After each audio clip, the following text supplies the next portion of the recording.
Hello SSC ২৭। অনেকেই কিন্তু দ্বিধাদ্বন্দ্বে আছো যে কোন কলেজে ভর্তি হব, সরকারি নাকি বেসরকারি নাকি ক্যান্টনমেন্ট কলেজে। আজকের এই ভিডিওতে তারই বিস্তারিত নিয়ে আলোচনা করব। তো প্রথমে আসো সরকারি কলেজের সুবিধাগুলো নিয়ে কথা বলি। তো প্রথম যে বিষয়টা আমাদের আছে যে এখানে খরচটা অনেক কম। বলা যায় এখানে খরচ তোমার লাগবেই না বেতন, বাট অন্যান্য যা খরচ রয়েছে সেটা তো লাগবেই, কিন্তু সবচেয়ে খরচ কম কিন্তু সরকারি কলেজে। এখানে অভিজ্ঞ শিক্ষক মণ্ডলীগুলো থাকবে, এবং তবে বেশিরভাগ ক্ষেত্রে কি তুমি ক্লাস কম পাবে, যার ফলে এই অভিজ্ঞ শিক্ষকদের সুফলটা তুমি পাবে না। বাসায় পড়ালেখার সুযোগ পাবে, যেটা বলছিলাম যে ক্লাস কম হয় এবং পরীক্ষাও কিন্তু প্রাইভেট এবং ক্যান্টনমেন্ট কলেজের তুলনায় খুবই কম হয়, যার ফলে তুমি বাসায় পড়ার জন্য প্রচুর সময় পাবে। আর তুমি যদি নিজেকে কন্ট্রোল করতে পারো এবং মোবাইলে বেশি আসক্ত না হয়ে পারো, সেক্ষেত্রে সরকারি কলেজের বিকল্প তুমি ভাবতে পারো। এবং লাস্টলি যেটা আমি বলতে চাই সেটা হচ্ছে ঐতিহ্য ও সুনাম। তোমরা জানো অনেক সরকারি কলেজের নানা ঐতিহ্য রয়েছে, বা এই কলেজে যদি তুমি পড়ো তোমার একটা আলাদাই সুনাম। লাইক বলতে পারি ঢাকা কলেজের কথা, সেখানটাতে কিন্তু বেশ একটা নামী কলেজ, একই সাথে সরকারি কলেজ, যেখানে বেশ ভালো তারা সার্ভিস প্রোভাইড করে। সো এরকম কোনো কলেজ চান্স পেলে তোমার ভর্তি হওয়ার সুযোগ হলে অবশ্যই হওয়ার জন্য সাজেস্ট করছি। এবার আসো অসুবিধাগুলো নিয়ে যদি একটু বলতে চাই। হ্যাঁ, এখানে অনেক বেশি শিক্ষার্থী থাকে, অবকাঠামোগতভাবে ততটা উন্নত না। তবে হ্যাঁ, ঢাকা কলেজ বা সায়েন্স কলেজ এইগুলো বেশ ভালো উন্নত, বাট বেশিরভাগ সরকারি কলেজ অবকাঠামো বেশ খারাপ। রাজনৈতিক প্রভাব তো থাকেই, বিভিন্ন ধরনের রাজনৈতিক প্রভাব এই সরকারি কলেজগুলোতে দেখা যায়, যা তোমার পড়ালেখাকে ডিস্ট্র্যাক্টেড করতে পারে। এবং সুযোগ সুবিধা মিলিয়ে সব কিছু থাকে, তবে ল্যাবরেটরিগুলো পিছিয়ে ইনভেস্ট করা হলেও সরি টু সে এখনও আমাদের সরকারি কলেজের ল্যাবগুলো ততটা উন্নত না। তবে এগুলো নিয়মিত আপগ্রেড করছে, তবে ল্যাব নিয়ে আমরা যে মাথা ঘামাই না সেটাও স্বাভাবিক কথা। চলো এবার প্রাইভেট কলেজ নিয়ে কিছু বলা যায়।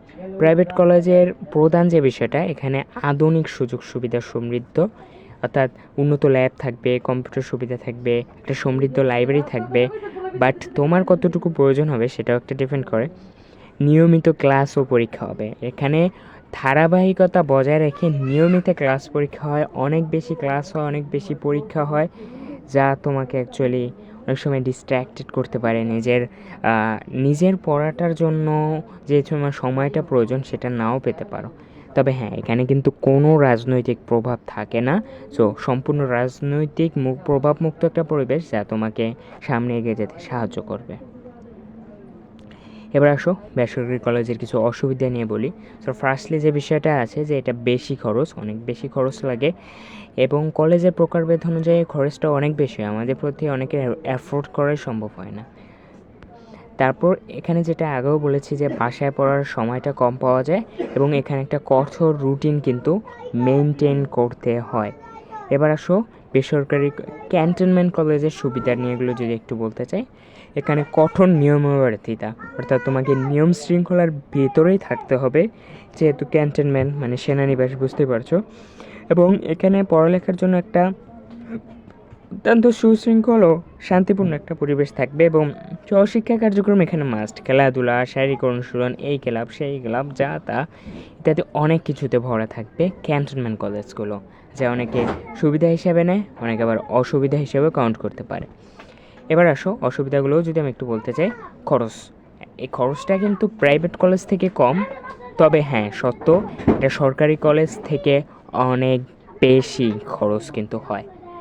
বাসায় পড়ার এখানেও সময়টা কম পাওয়া যায়, কেননা অনেক বেশি পরীক্ষা হয়, অনেক বেশি ক্লাস হয়, এবং নানা ধরনের এক্সট্রা কারিকুলার কার্যক্রম তো রয়েছেই। এবং যেটা বলছি যে অনেক কঠোর নিয়মকানুন থাকে, অনেক সময় তোমার মনে হতে পারে এটা আমার জন্য নয়, অনেকেই কিন্তু ক্যান্টনমেন্ট কলেজে যেয়ে এজন্য বিরক্ত বোধ করেছে। এবার আসো তোমার জন্য কোনটা সেরা। আচ্ছা, প্রথমে নিজের লক্ষ্য ও আগ্রহটা সেট করো। আচ্ছা, আমি যেটা সাজেস্ট করি যে তুমি যদি নিজে নিজে পড়তে পারো, বাসায় পড়ার বেস্ট তোমার একটা সুযোগ রয়েছে।